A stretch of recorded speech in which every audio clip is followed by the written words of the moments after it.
Anyway, the wedding was I wrote down these notes because I think we're about to enter wedding season, and it ruined my birthday, TJ. But if I'm being completely honest, I think I had the single best plus one wedding of my career. This was the best performance as a plus one I've ever had.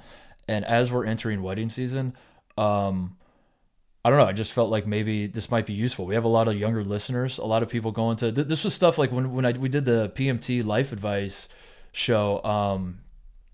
We didn't really touch on it this time, but we do get a handful of people like asking about weddings. Weddings are a thing because are a thing that people reach out about because it's like a you go to a ton in your 20s and it's like a foreign kind of concept and it's a strange thing. And there surprisingly a lot of people haven't been to weddings. That always surprises me. Like you meet like some 28-year-old and they're like, I've never even been to a single wedding. I had a buddy that just went to his first wedding later in his 20s. Have you been to a wedding, TJ? Yeah. Like in earnest? You've been to like a real Yeah, so one of my best friends got married recently, and it was like a backyard wedding, but I come from a family, half of my family, not blood, but like my cousins on my mom's side are very Italian and very New York, so they go hard when it comes to like weddings and big family parties.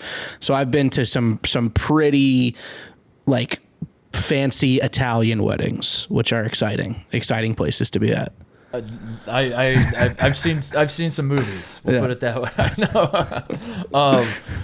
So everything. I was just seeing the ball well this weekend. I don't know. Again, I was a plus one. I was my girlfriend's date to her friend got married, her close friend.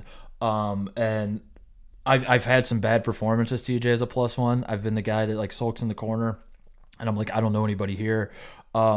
I've had it swing the other way. There were moments in my 20s where I was a plus one, and I was so concerned about being the guy that wasn't talking to anybody that I misplayed my hand, and I'm the guy in the middle of the dance floor, like pushing family members out of the way, and had a little too much to drink, and I'm trying too hard to be charming and I'm just being annoying and then I review the tape and I'm like, what the fuck did I do last night? That was a huge mistake.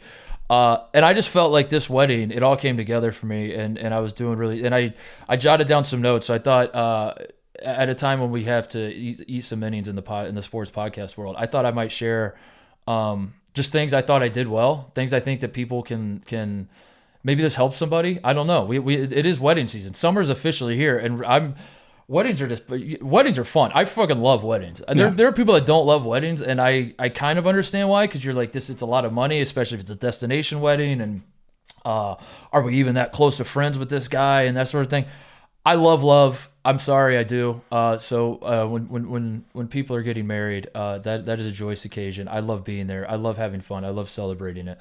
And here's some things. These are some notes I wrote down from the trip. So there was a welcome party. Now, not every wedding does a welcome party, but this wedding did the welcome party the night before. And I encourage welcome if you have the means, if you are someone that's getting married and you're planning a wedding. Again, it's probably not cheap. I don't know. I haven't run the numbers on this stuff, but I imagine you're renting out a little area of a restaurant somewhere, and you're probably providing food and drinks for your guests. That adds up quick, especially with the real wedding the next day. But it's a nice thing for people to mix together. So that way when the wedding comes, you don't have to do that. The awkwardness is gone. So this wedding had the welcome party. I like weddings that have welcome parties.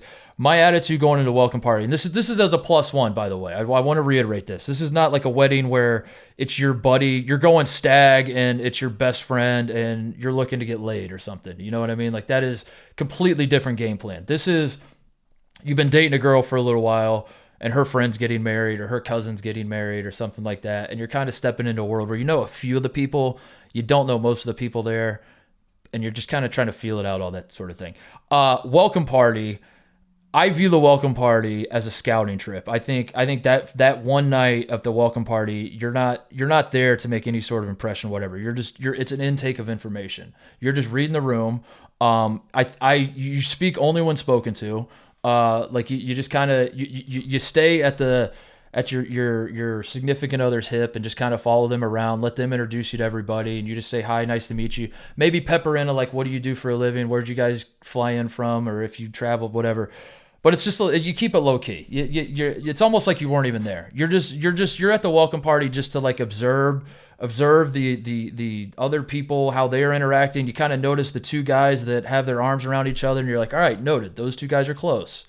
When the wedding rolls around, that information will be useful, you know? And you're just kind of, it's just a scout. I view the welcome party as when you're a +1, it's a scouting. You're laying groundwork, you're gaining intel. For me, and a lot of guys are different, but this is my approach whenever I'm a +1 at a wedding.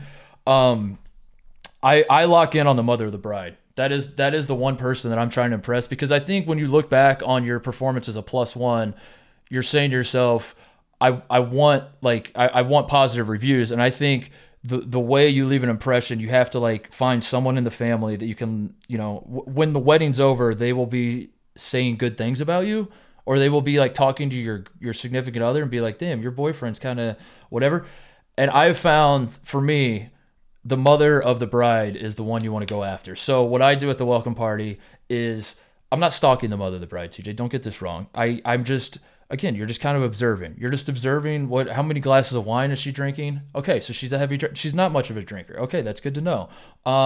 You're just kind of gaining the intel. Maybe you introduce yourself to her and you just say, congratulations. And how are you feeling? That's a simple question. I think for the parents of the bride or the groom, or the groom of the groom, or the bride of the bride, you know, whatever wedding you're at, I think you just hit them with the how are you feeling, and that plays, because then they can just like dump all their feelings out watching their baby girl, their baby boy getting married, and they just, you know, and they love that. So that's my welcome party strategy, is play it cool, don't talk too much, just gain information on people. And then when the ceremony rolls around, I think these are a few things I think are important. Number one, be punctual. Do not be late. Even if your significant other is running late, you have to be there on time. You have to make sure that you are. This is very important. You don't want to be the person that shows up late and is standing in the back of the church or the venue or whatever. You gotta get to your seat. You gotta make sure that your face is seen, parked in one of those seats. I pushed it. Obviously, if you're a +1, you just kind of go along with the ride. Wherever she wanted to sit is where I was going to sit. My preference, if I could steer it in a different direction, is like sort of not all the way at the front, but like sort of in the middle, but slightly front, like slightly front. You don't want to, it's tough because a lot of people sit in the back. Some people sit in the front. You want to be in the front middle, I would say. But ultimately, if you're a +1, you're just kind of along for the ride. So you don't really have a say. But if she turns to you and she's like, where should we sit? You take control and you're like about 40% back from the front, about 40% back from the front. I found that to be a good place. The other thing, you have to stay engaged. And this is the tough part where a lot of guys blow this, a lot of guys in their 20s especially. During the ceremony, it's boring as shit. We all know this. If you've been to a lot of weddings, especially Catholic weddings are the ones that separate the men from the boys. Yep. Those are the ones that, Yep. Those Catholic weddings will go on for hours. Yep. But if you are a +1, now if this is your buddy's wedding, if this is your cousin's wedding, if this is like your dipshit friend from college, whatever, it's free game. If you are the +1, you have to stay engaged. You have to be locked in. There's no pulling out the phone at any point in time. There's no like trying to talk to someone you're sitting next to. You're just locked in. You're like, I got to suck it up. I got to get through this. And then here's another move, TJ. You bring tissues, because women be crying at these weddings. Women be crying, and if you're the one that has tissues in your breast pocket of your sport coat, you know, and Aunt Dorothy's crying right next to you, and you can reach in and grab a couple tissues and just hand them to her, just smooth. You don't even say anything to her. You just kind of hand them. That's big time, dude. That's a big time. But you're not even trying to charm her. You're just like, you're crying, and I have tissues. There you go. So bring tissues to the wedding, because these women do be crying. We get to the reception. Here's some notes I wrote down. I think I did this well. Talk to the couples at the table. Don't talk to your date. That's a good way to like mix it up. At this point, you might be you're now setting the stage for when the dancing starts. You don't have to like you have to like socialize when you're at dinner. So that way, when the dancing starts, you're not like trying to feel that part out. You just start talking to people at the table. Because I think what the mistakes that I used to make is I would turn to my date when it's dinner time and not talk to the people at the table. And then it's time to let loose. And I'm like, shit, I don't know these people. Like, am I supposed to let loose or not let loose? So you use the welcome party intel you have. You start talking, you start socializing a little bit. Maybe at some point and again, this is what I do. Not everybody has to do it, but at some point, maybe you get up and it's after dinner's over and there's like sort of mingling, like cocktail hours. We're waiting for the the bride and groom are off doing pictures, and then they're going to come in and do their first dance. Maybe you bounce over and try to find that family member. For me, it's the mother of the bride. I always find the mother of the bride, because I think the mother of the bride, TJ, I think she's going through it on her daughter's wedding day, because I think the daughter is looking stunning and everyone's locked in on the daughter, and everyone's like, God damn, this daughter is the star of the show. The father of the bride is also the star, because he's giving his little baby girl away, and everyone's like talking to him about like, how are you feeling? The father of the groom, nobody gives a shit about. He's probably drunk. And then the mother of the groom, that's the same sort of deal, where she's giving her baby away, and no one ever thinks to check on the mother of the bride. So I was always, and I just lay on a little charm, and I find that works for me. So, I would say do that, but don't schmooze too much, because I think the mistake that I used to make is I thought that like old people were stupid. They're not stupid. They can tell when you're trying to schmooze too much. They can see right through it. Don't schmooze too much. Just kind of go over, just say congrats, ask how they're doing. Again, ask how they're feeling. Asking how they're feeling at any point during the wedding, it always plays, because they're feeling a lot of emotions and they'll just dump it out. And then lastly, once the party starts, and the dancing, and it's just like the debauchery is underway, the struggle as a +1 is that you want to make an impression. You want people to leave knowing that you were at the wedding. You don't want to be the guy that was sitting off in the corner, not really participating in the dancing or the social life. If a bunch of dudes are going out and like doing drugs on the patio, or there's a cigar being passed around, like, by all means do that. You don't have to be dancing the whole time, but if there's like a faction that's like, hey man, we're gonna go smoke cigars on the patio, you want to come? Go do that. But if it's not, and everyone's kind of dancing, you don't want to be the guy that's just standing there staring at his beer, sitting down as everyone's kind of mingling. But the problem, TJ, is you also don't want to be the guy who has the tie tied around his forehead. Save that for the douchebag groomsmen.